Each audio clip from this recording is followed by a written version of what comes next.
Hello बच्चों, आ गए हैं एक और इम्पोर्टेंट लेक्चर में। आज बेटा जेनेटिक्स का class 10th and class 12th का बेसिक कॉन्सेप्ट स्टार्ट करने वाले हैं। नाम लिख लो बेटा, आज का वेरी इंपॉर्टेंट लेक्चर होने वाला है, basic of genetics. Important points इसमें मिलने वाले, सारे चीजें क्लियर होने वाले हैं आज सबके, सारे चीजें क्लियर होने वाले हैं। स्टार्ट करें। जेनेटिक्स क्लास 10th में तुमने पढ़ा होगा, फादर ऑफ जेनेटिक्स कौन है? ये तुम्हारा सिंपल क्वेश्चन पूछा मैंने, फादर ऑफ जेनेटिक्स। सर ये है sir Gregor Mendel. Gregor Mendel, okay. Mendel साहब है फादर ऑफ जेनेटिक्स। इनके बारे में थोड़ी सी इंट्रोडक्शन दे दे। मेंडल साहब एक मैथमेटिशियन, वाज अ मैथमेटिशियन, मैटिशियन शियन।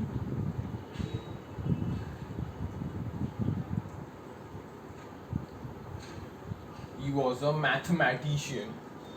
उन्हें टीचर बनना था, लेकिन टीचर की एग्जाम में वो फेल हो चुके थे। He could not become a professor, उसके एग्जाम में वो फेल हो गए थे। बट जो उन्होंने खोजा, जो उन्होंने एक्सपेरिमेंट्स किए, जो उन्होंने एक्सपेरिमेंटेशंस किए उनके गार्डन में, वो एक मोनेस्ट्री में रहते थे, उनके बाहर एक गार्डन था। गार्डन में उन्होंने पी के साथ एक्सपेरिमेंट्स किए।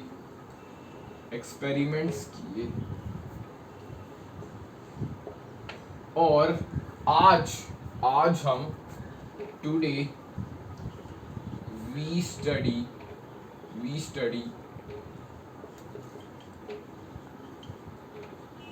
मेंडेलियन लॉज अपन आज स्टडी करते हैं, जिसका बेसिस जेरॉर मेंडल साहब ने दिया था हमें मेंडेलियन लॉज के थ्रू। और वो बहुत लेट डिस्कवर हुआ उनकी डेथ के बाद, आफ्टर हिज डेथ के बाद उन्हें रिकग्निशन मिला, क्योंकि जब भी वो जीवित थे तभी वो समझा नहीं पाए उनका concept.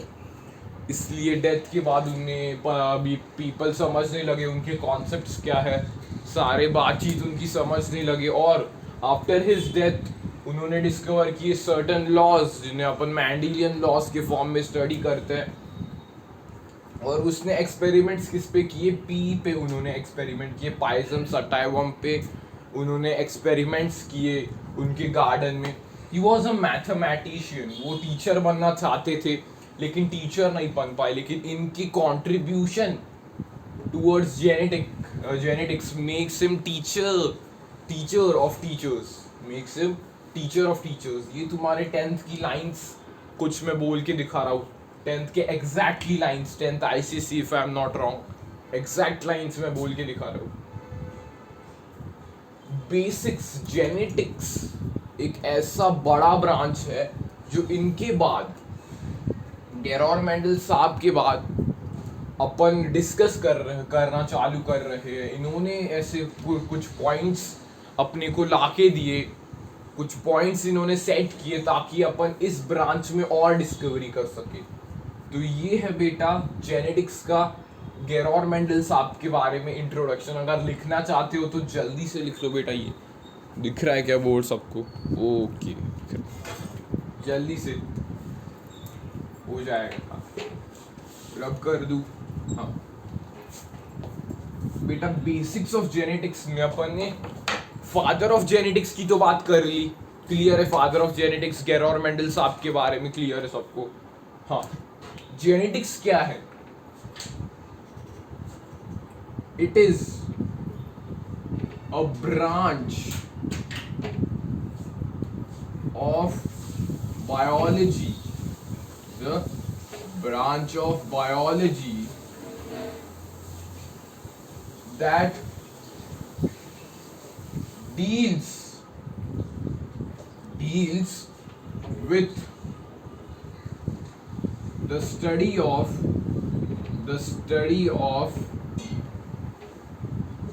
inheritance and variations.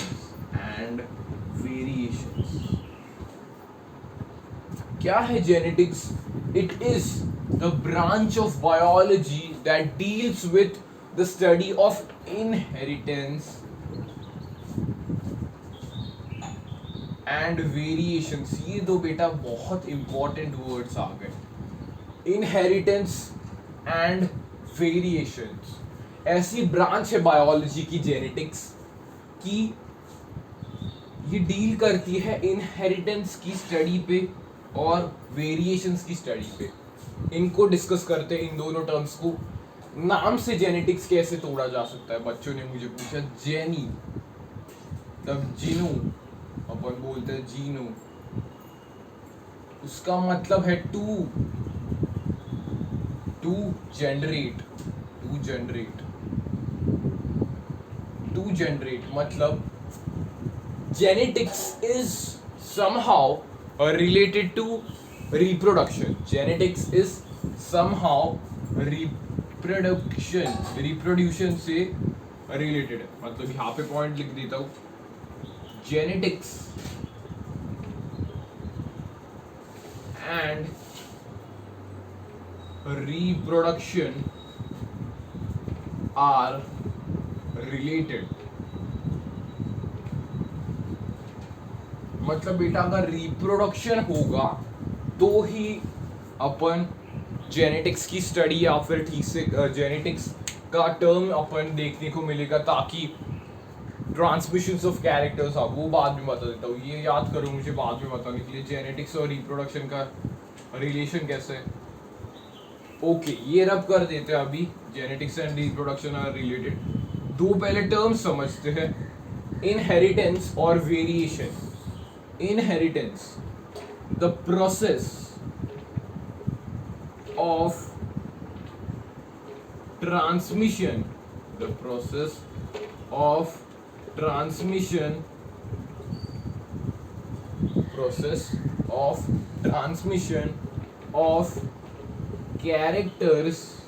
of characters from parents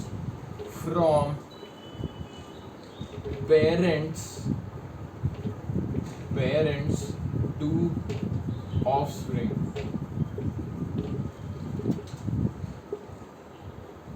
Process of transmission of characters from parents to offspring.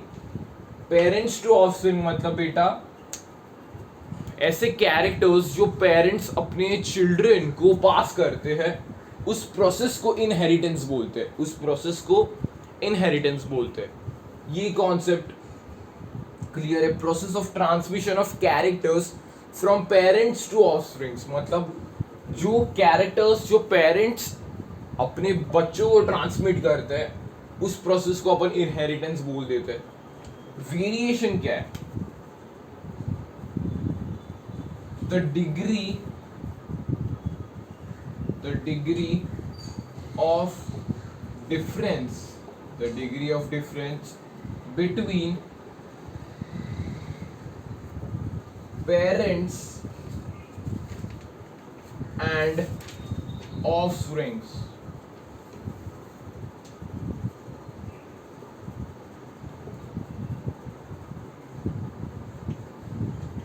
The degree of difference between parents and offsprings मतलब parents और offsprings are not exactly identical. Reproduction के बाद उनके gametes segregate हो जाते हैं. Male gamete वो भी पढ़ेंगे अपन ठीक से, formation of gamete, male gamete female gamete ऐसे अरेंज करते हैं इन दिस वे, और उनके बीच में मिक्सिंग होती है तो certain variations are seen. Variation क्या है? पेरेंट्स और अपने में डिग्री ऑफ डिफरेंस मतलब suppose C is 2% different from the parents, मतलब 2% उसमें वेरिएशन है पेरेंट्स से, वैसे अपन कंपेयर कर सकते हैं. या फिर simply variations are small differences, simple terms में are small differences observed in offsprings of same species. Observed in offsprings of same species मतलब पेरेंट्स जन्म देंगे, एक humans give birth to humans like बैगेट्स, लाइक का कॉन्सेप्ट. कैट्स जन्म देगी cats को and not dogs, that is humans will give birth to humans and not apes. मतलब ह्यूमंस होमो सेपियंस की सेम स्पीशीज में डिफरेंसेस देखने को मिल रहे हैं. Certain differences in offsprings of same species is called variation. Simple terms में अपन बात करेंगे. और जो 12th की बुक में डिफाइंड है वो मैंने यहाँ पे लिख दिया है. Degree of difference between parents and offspring, ये वेरिएशन है. तो अपन ने जेनेटिक्स बोला कि जेनेटिक्स जीनो मतलब to generate, means it is somehow related to reproduction. और फिर उसके बाद अपन ने देखा genetics is the branch of biology that deals with the study of inheritance and variation. दो नए terms आए, inheritance और variation. Inheritance क्या है? Process of transmission of characters, certain characters parents to offsprings में transmission होने की process अपन inheritance बोलते हैं. और variation is the degree of difference between parents and offsprings. ये note down कर लो, तब तक ये note down कर लो. हाँ, बेसिक्स ऑफ जेनेटिक्स चालू है अपना. ओके, लिख लिया.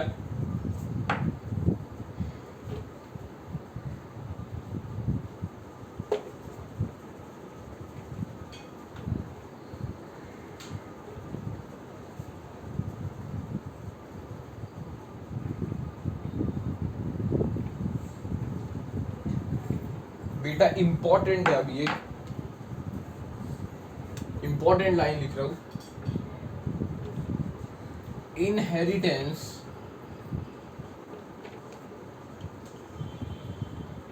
Is the basis of inheritance is the basis of heredity.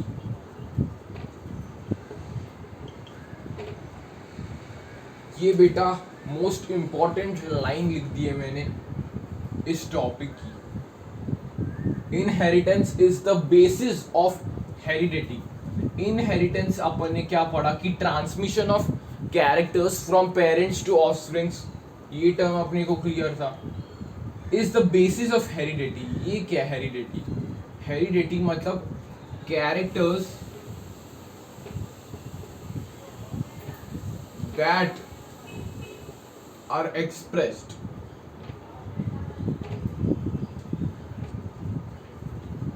मतलब कैरेक्टर्स अपन, ये तो ट्रांसमिशन ऑफ कैरेक्टर्स हो गया है इनहेरिटेंस, लेकिन अपन कौन से कैरेक्टर्स ले रहे हैं और which characters we are expressing, that is heredity. The characters that are expressed. Inheritance क्या था? Transmission of characters from parents to offsprings. Heredity क्या है? कि जो कैरेक्टर्स ट्रांसमिट हो रहे हैं उनमें से अपन कौन से कैरेक्टर्स एक्सप्रेस कर पा रहे हैं from inherited by our parents.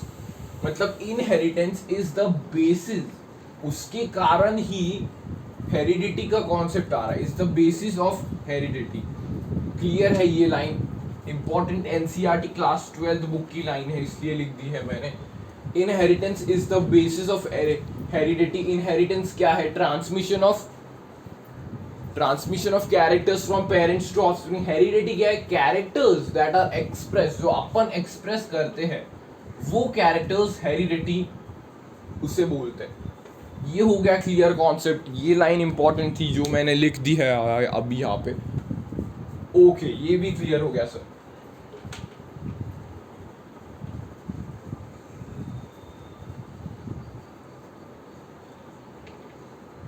बेटा एक इंपॉर्टेंट कॉन्सेप्ट अपन स्टडी करने वाले, सिलेक्टिव ब्रीडिंग. इसके अंदर अपन स्टडी करने वाले हैं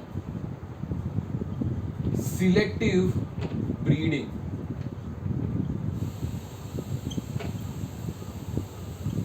सिलेक्टिव ब्रीडिंग तो बेटा पुराने जमाने के लोग अराउंड 8000 2000 BC के लोग जानते थे कि main cause of variation is sexual reproduction.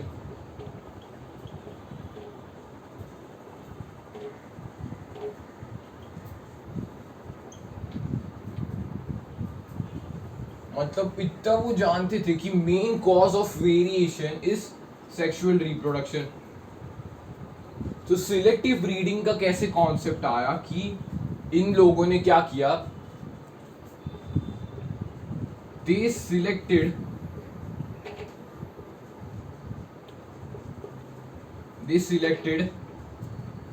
Superior parents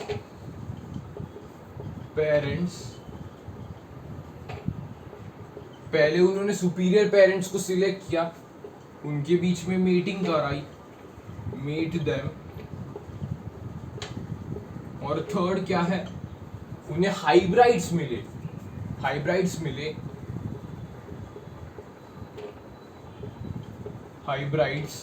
of desire characters के उन्हें हाइब्राइड्स मिले. तब मैंने 2 सुपीरियर पेरेंट्स उठा लिए, उनको मेट करवा दिया, उनके बीच में सेक्सुअल इंटरकोर्स हुआ, फिर उसके बाद अपने को हाइब्राइड्स मिले जो मुझे चाहिए थे. मतलब मैंने सिलेक्टिव ब्रीडिंग की, इस काव को इस पर्टिकुलर स्पीशी के साथ ब्रीड करवाया ताकि मुझे सर्टेन डिजायर कैरेक्टर्स मिल सके हाइब्राइड से. इसलिए मैंने सिलेक्टिव ब्रीडिंग करवाई. मतलब मैंने सिलेक्ट किए सुपीरियर पेरेंट्स को, मतलब मेरे चॉइस के पेरेंट्स होंगे, उन्हें मेट कराऊंगा, उनके हाइब्राइड्स बनेंगे तो डिजायर कैरेक्टरिस्टिक मुझे मिल रहा है, डिजायर मेरा टास्क तो अचीव हो रहा है इनके कारण. तो इंपॉर्टेंट एग्जांपल कौन सा है एनसीईआरटी में,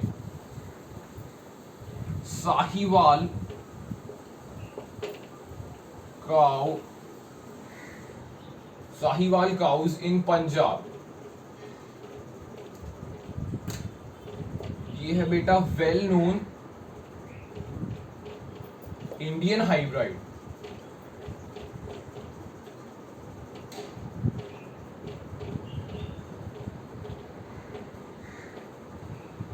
साहिवाल काउज ऑफ पंजाब और वेल नोन इंडियन हाइब्राइड. ये एग्जाम्पल है उसका सिलेक्टिव ब्रीडिंग का by artificial selection and domestication से. अपन ने वाइल्ड काउस को मेट करा के एक उन्होंने स्पीशी को पैदा किया, साहिवाल काउस इन पंजाब, जो एक वेल नोन इंडियन हाइब्रिड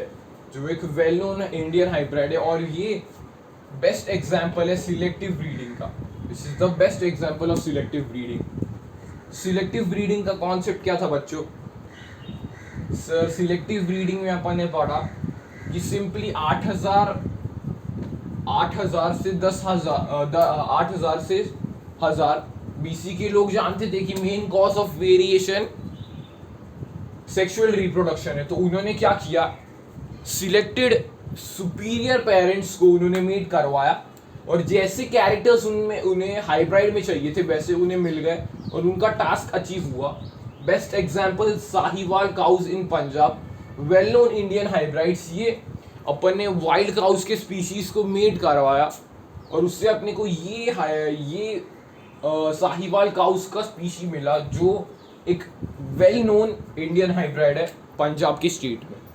तो ये था सिलेक्टिव ब्रीडिंग का कॉन्सेप्ट. आगे बेटा डिस्कस करते हैं.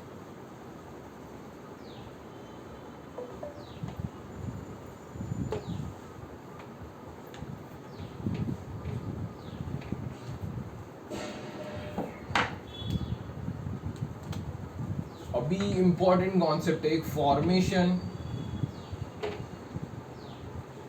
Of gametes. सर ये तो रिप्रोडक्शन वाला चैप्टर का पार्ट है, हाँ बेटा, रिप्रोडक्शन वाले चैप्टर का पार्ट है, लेकिन यहाँ पे डिस्कस करना इम्पोर्टेंट है, यहाँ पे डिस्कस करना इम्पोर्टेंट है। सपोज ये एक बेटा मेल से क्रोमोसोम ले लेते हैं अपन, मेल से ये क्रोमोसोम अपने को मिल गया, मेल से ये क्रोमोसोम अपने को फीमेल से मिल गया।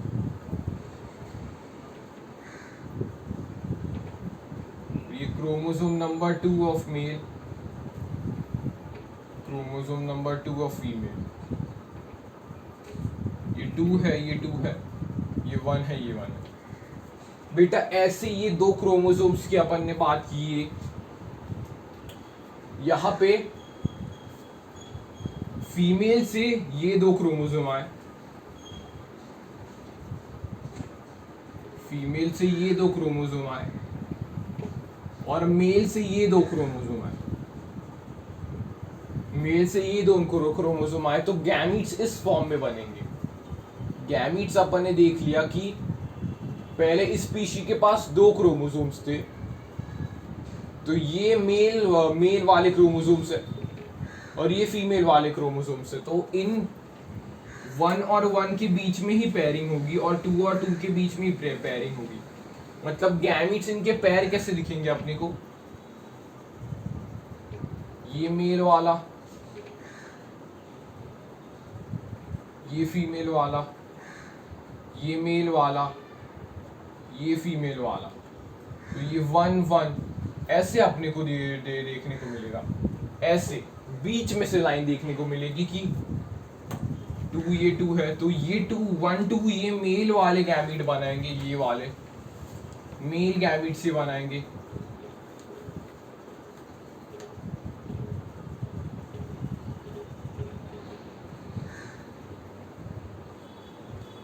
और ये वाले फीमेल गैमीट्स बनाएंगे। तो ऐसे गैमीट फॉर्मेशन अपने को देखने को मिलता है। ऐसे नहीं होगा कि बेटा बीच में से लाइन हो गई, क्योंकि अगर बीच में से तुम सेपरेट कर दोगे तो 1 1 ये बन जाएगा और 2 कैरेक्टर सेकंड क्रोमोसोम तो आ ही नहीं पाएगा ना गैमीट में, तो उसके कारण ऐसे नहीं है कि 50% छोड़ सकते हैं। वेरी सेंसिटिव है ये, इसलिए आधे या एक क्रोमोसोम के डिफरेंस से, म्यूटेशन से ही इंसान मर सकता है। इसलिए अपने को ऐसे पर्टिकुलरली कंसाइज अपने को करने का है कि 1 की पेयरिंग 1 के साथ होगी, 2 की पेयरिंग 2 के साथ होगी, इंडिविजुअल जब भी फॉर्म होगा तभी। लेकिन गैमिट्स बनते वक्त 1 और 2 ये मेल गैमिट्स है और 1 और 2 ये फीमेल गैमिट्स है, तो पेयरिंग इनकी कैसे होगी बाद में, 1 1 एक साथ पेयर करेंगे, 2 2 एक साथ पेयर करेंगे, ऐसी पेयरिंग इनकी होती है। ओके, ये कॉन्सेप्ट क्लियर है सबको? ओके,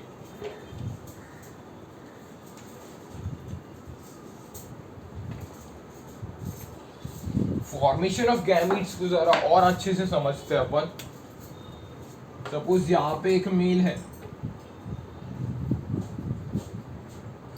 यहाँ पे एक मेल अपन ने उठा लिया, यहाँ पे फीमेल,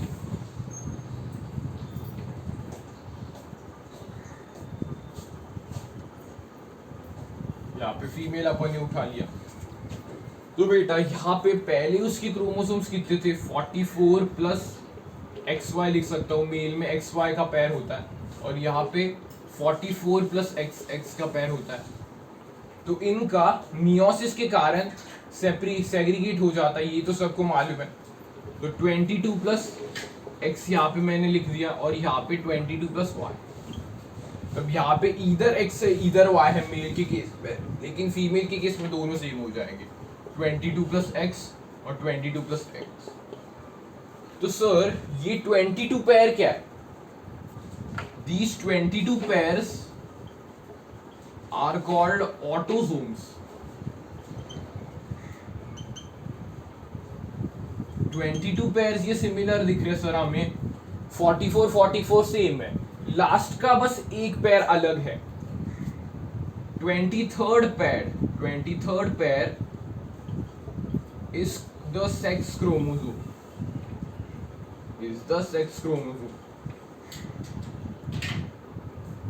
या फिर इन्हें एलोसोम्स भी अपन बोल सकते हैं।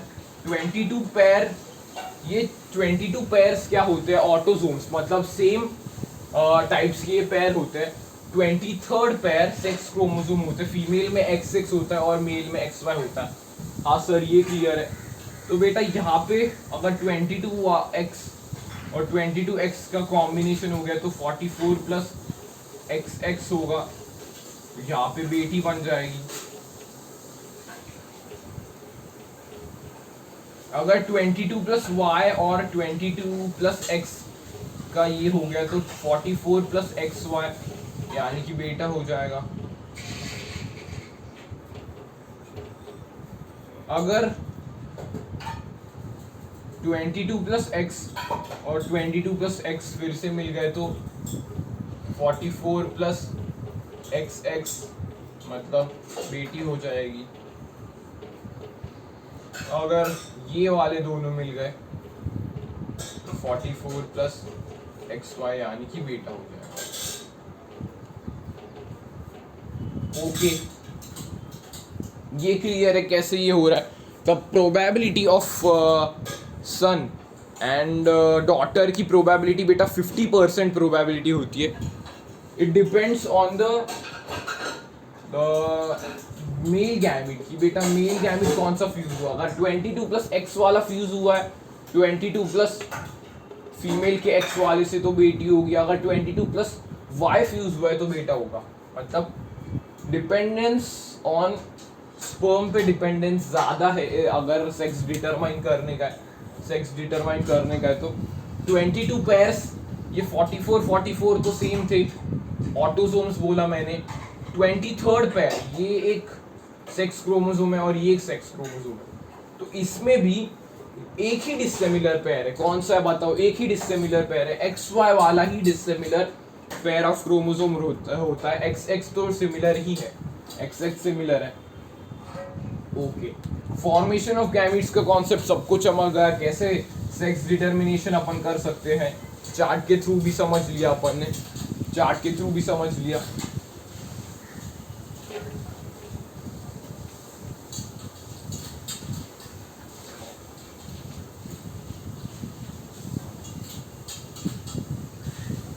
बेटा अपन होमोलोगस क्रोमोसोम्स का कॉन्सेप्ट अभी अपन समझने वाले हैं।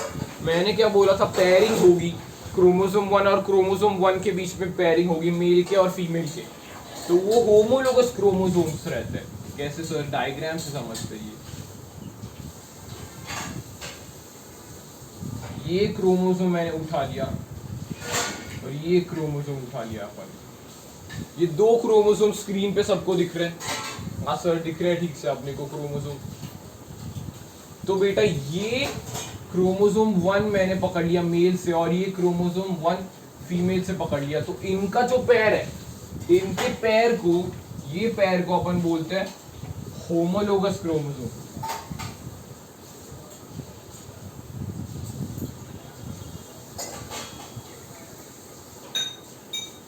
The chromosomes of same size, shape, one obtained from each parent. Chromosomes of same size, shape, one obtained from each parent. और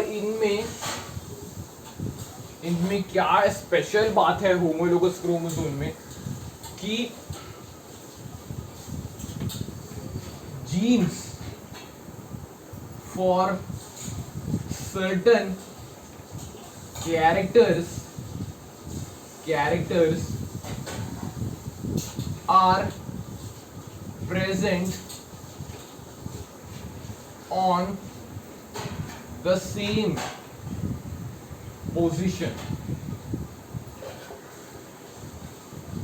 The genes for certain characters are present on the same position or locus.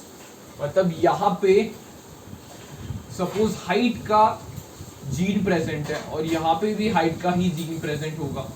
यहाँ पे आई colour का gene है तो यहाँ पे आई colour का ही gene होगा। और जो ये एक्सप्रेस करेगा वो अपन देख सकते हैं कि अगर मेल वाला बोल रहा है कि टॉल हो जाए, टी से रिप्रेजेंट करेंगे। फीमेल वाली बोल रही है कि बेटा ड्वार्फ हो जाए, स्मॉल टी।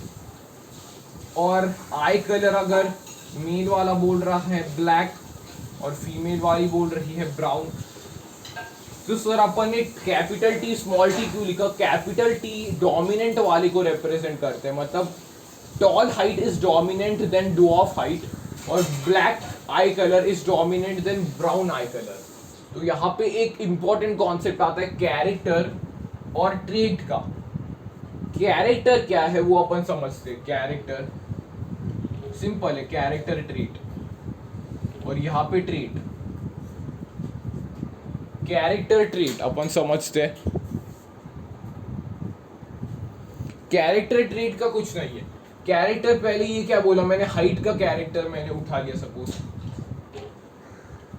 हाइट का कैरेक्टर, तो टॉल या फिर डॉफ वो ट्रेट हो गया, टॉल और डॉफ वो ट्रेट हो गया, सिंपल इतना ही है कॉन्सेप्ट इसमें।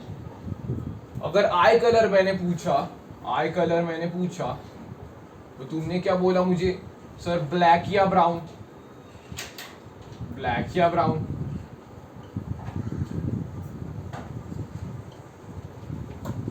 हाँ, जीन्स फॉर सर्टन कैरेक्टर्स,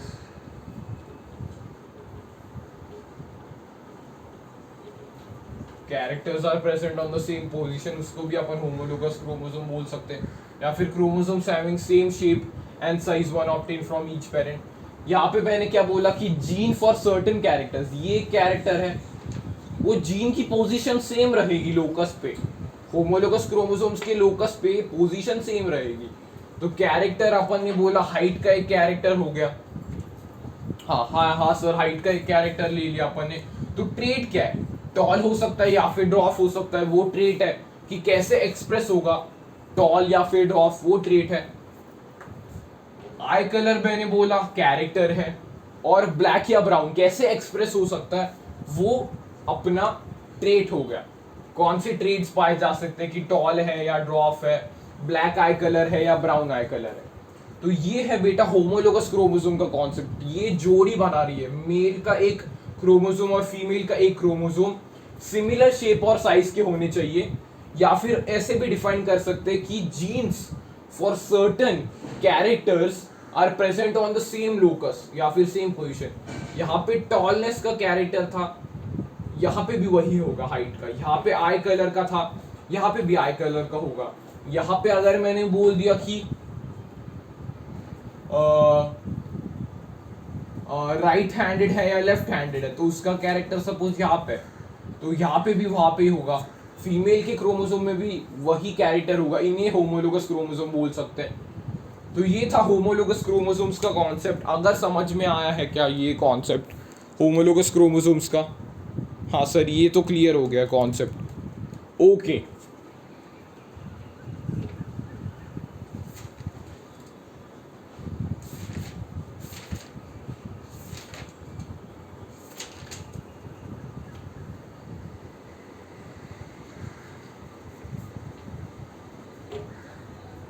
अभी बेटा अपन अलील और जीन के बारे में थोड़ा बात करेंगे। जीन क्या है? A piece of DNA,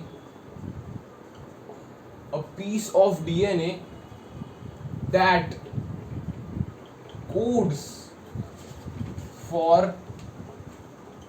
RNA और प्रोटीन। मतलब जीन ऐसा पीस ऑफ डीएनए है, एक डीएनए का टुकड़ा है, that will code for RNA और प्रोटीन। दैट वो फंक्शन करेगा कि ऐसे ऐसे कैरेक्टर्स एक्सप्रेस होने चाहिए, to express characters, to express, ताकि एक्सप्रेशन हो सके कैरेक्टर्स का, इससे अपन जीन बोलते हैं। अलील क्या है? अलील कॉन्ट्रास्टिंग फॉर्म ऑफ जीन। मतलब सपोज मैंने ले लिया कैपिटल टी स्मॉल टी, तो ये कॉन्ट्रास्टिंग फॉर्म है। सपोज मैंने ब्लैक और ब्राउन ले लिया, तो ये भी contrasting form of gene, contrasting form of gene को अपन अलील बोलते हैं कि ऑपोजिट या फिर कॉन्ट्रास्टिंग फॉर्म। डाउट क्या आता है बेटा इंपॉर्टेंट, कि अगर टॉल टॉल रहा, दोनों टॉल रहे, तो ये अलील नहीं है क्या? नहीं, ये अलील है, this is a allele but it is similar allele, similar allele. ये भी अलील है but it is similar allele. ये दोनों डिसिमिलर अलील थे, ये दोनों डिसिमिलर अलील है, और ये वाला सिमिलर अलील है। मतलब दो डिफाइंड अपन ने पढ़े, जीन क्या है, और piece of DNA that codes for RNA और protein to express the characters. Coding करेगा वो ताकि आरएनए और प्रोटीन्स बन सके और वो कैरेक्टर्स एक्सप्रेस करे। अलील क्या है? Contrasting form of gene. ऐसे ये वाले डिसिमिलर अलील है, ये वाले सिमिलर अलील है। इसमें क्या आता है कॉन्सेप्ट? डोमिनेंट और रेसेसिव अलील। सपोज टी और कैपिटल टी मैंने डाल दिया, तो टी वाला ये डोमिनेंट है और स्मॉल टी रेसेसिव है, तो इसके केस में डोमिनेंट कैरेक्टर एक्सप्रेस होता है। Dominant character will be expressed. तब इंडिविजुअल कैसे हो जाएगा? टॉल। इंडिविजुअल कैसे हो जाएगा? टॉल। तो इसे अपन क्या बोलते हैं? Heterozygous dominant. Heterozygous dominant,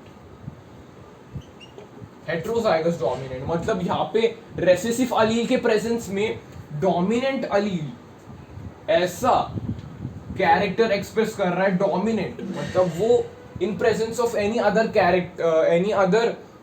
character ये एक्सप्रेस हो रहा है, ये एक्सप्रेस करने की क्षमता रख रहा है। अगर कैपिटल टी बोल दिया मैंने, तो अभी तो बात खत्म हो गई। डोमिनेंट दोनों है, दोनों डोमिनेंट है, तो डोमिनेंट एक्सप्रेस हो जाएगा, टॉल बोल सकता हूं मैं इसे। इसे क्या बोलेंगे? होमोजाइगस डोमिनेंट अलील। होमोजाइगस डोमिनेंट अलील।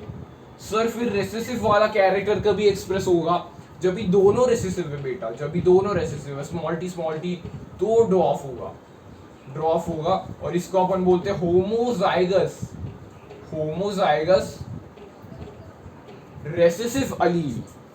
होमोजाइगस रेसेसिव अलील अपन इसे बोल देते हैं सिंपल टर्म्स में। मतलब सर अपन ने क्या स्टडी किया कि अगर कैपिटल टी स्मॉल टी है तो डोमिनेंट वाला कैरेक्टर कैपिटल टी के पास है तो वो एक्सप्रेस होगा टॉल। इसे अपन हेट्रोजाइगस डोमिनेंट अलील बोलते हैं। कैपिटल टी है तो टॉल ही होगा, बात खत्म हो जाएगी, डोमिनेंट दोनों प्रेजेंट है। होमोजाइगस स्मॉल टी मतलब रेसेसिव कैरेक्टर कभी एक्सप्रेस कर सकूंगा जब भी दोनों रेसेसिव है, तो डॉफ बोल दूंगा homozygous recessive allele. Means there is no chance of heterozygous recessive allele. Heterozygous recessive allele का चांस ही नहीं है, क्योंकि अगर हेट्रोजाइगस का केस आएगा तो डोमिनेंट वाला एक्सप्रेस कर देगा और रेसेसिव के कैरेक्टर सप्रेस हो जाएंगे, रेसेसिव के कैरेक्टर सप्रेस हो जाएंगे। तो ये था पूरा कंस्ट्रक्ट इंपॉर्टेंट जीन अलील और dominant, heterozygous dominant, homozygous dominant या फिर होमोजाइगस रेसेसिव अलील्स का कॉन्सेप्ट था। ये वाले सिमिलर अलील्स है और ये वाले डिसिमिलर अलील्स है, अपन इसे बोल देते हैं a piece of DNA that codes for RNA or protein to express the characters is a gene. Contrasting form of gene is allele. अभी बेटा लास्ट टॉपिक अपना बच रहा है आज के सेशन का, जो कि है फिनोटाइप और जीनोटाइप। फिनोटाइप और जीनोटाइप लास्ट अपना कॉन्सेप्ट है, फिनोटाइप और जीनोटाइप। वो खत्म करके वीडियो को अपन फिनोटाइप और genotype,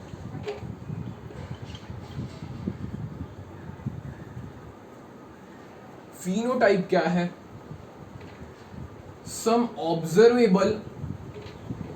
some observable characters that are genetically controlled.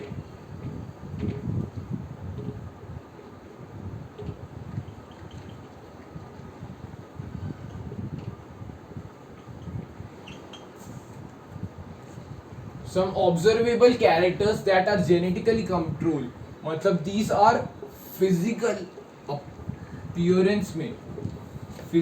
appearance में अपन मेकआउट कर रहे हैं उससे अपन फिनोटाइप बोलते हैं। Some observable characteristics that are genetically control, मतलब सपोज ये एक बंदा ये टॉल है, ये सर अपने को दिख रहा है, और ये उसकी रिस्पेक्ट में ड्वार्फ है, तो we can see by physically looking at them कि this is tall and this is dwarf, तो ये फिनोटाइप है। सम ऑब्जर्वेबल कैरेक्टर्स जो अपन ऑब्जर्व कर सकते हैं that are genetically control, means the physical appearance वाला पार्ट, फिजिकल अपीयरेंस वाला पार्ट। जीनोटाइप क्या है? जेनेटिक कॉम्पोजिशन या फिर मेकअप, जेनेटिक कॉम्पोजिशन और makeup of an individual. Sir ये क्या है, हार्ड पढ़ा रहे हो सर? जेनेटिक कॉम्पोजिशन और मेकअप ऑफ इंडिविजुअल सिंपल बेटा, अपन ने ऐसे पढ़ा था T, capital T small T, तो ये क्या था सर? ये तो टॉल था, ये टॉल था। कैपिटल टी ये भी टॉल था।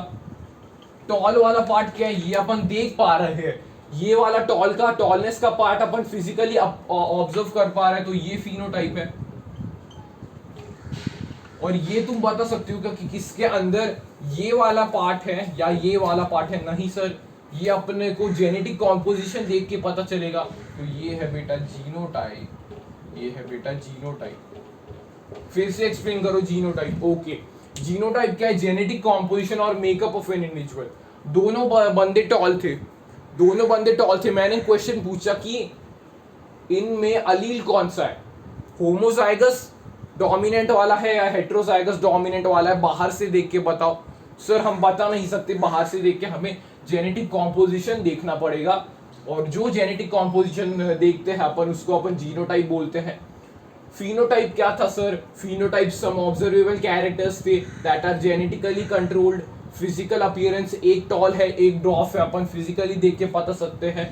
लेकिन जीनोटाइप क्या है? Genetic makeup of an individual, कि बेटा दोनों टॉल है तो होमोजाइगस डोमिनेंट है या हेट्रोजाइगस डोमिनेंट है, अपने को जेनेटिक कॉम्पोजिशन देख के ही पता चलेगा। तो ये था बेटा पूरा basic concept of genetics. Class 10th और क्लास 12th का जो भी बेसिक चंक है वो अपन ने उठा के रिवाइज कर दिया है। अगर नहीं समझ में आए तो भी कुछ टेंशन नहीं है, इस पार्ट की क्लास 10th की बुक एक बार रीड करने की कोशिश करो। यहाँ तक ये सारा पार्ट 10th में भी दिया गया है, ये रीड करने की कोशिश करो। 12th का थोड़ा पार्ट डिस्कस भी किया अपन ने, इंट्रोडक्शन, थोड़ा इनहेरिटेंस वाला चैप्टर से इंट्रोडक्टरी पेज भी कर दिया। तो ये था बेटा एक लेक्चर बेसिक्स ऑफ जेनेटिक्स। अगर डाउट से तो कमेंट कर सकते हो, और अच्छा लगा तो लाइक करना और चैनल को सब्सक्राइब करना भाई जल्दी। ओके।